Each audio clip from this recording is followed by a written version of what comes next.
I was raised in extreme poverty in Vine City, Georgia, and it was a segregated area at the time. But even though my mother worked long hours, the neighbors were very caring and looked out for us. And you dare not create a problem because you knew you were going to have to answer for it when your mother came home. But I think a lot of that also drove my independence Mhm. Yeah. to try to be as little of a problem as I could be. One day I was in the backyard playing, and all of a sudden I said, Mama, Mama, I can't walk. They realized it was polio, and she was very fearful because that was the pandemic of the time.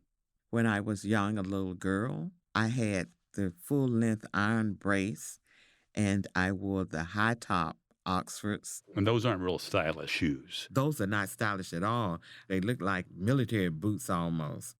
Then slowly I improved some. And when I was in the eighth grade, we bought some little pumps. A lot of the neighbors came out on the porch. So, oh, Shirley got on some dress shoes. It was kind of like a big event because that was a close neighborhood. And how did that make you feel?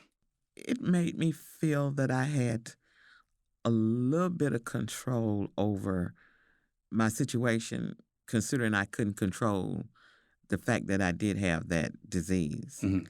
I do remember from our very first encounter, I suggested in a diplomatic manner that you really ought to consider some other shoes that would provide a little more balance.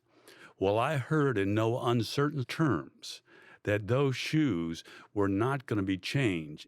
And you heard me, and you probably my longest physician that I've had.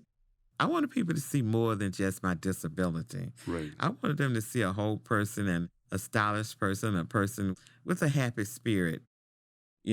I thought that we were all architects of our own life, and all you need to do is just make up your mind and go for it.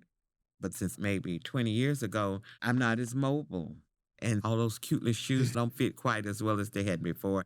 But I know your personality. You're going to remain in charge. Oh, yes, that's the way I am. Don't let anybody else define you, define yourself. And, I'm 74, but I hope to live to be 95. And I'm going to die in these shoes.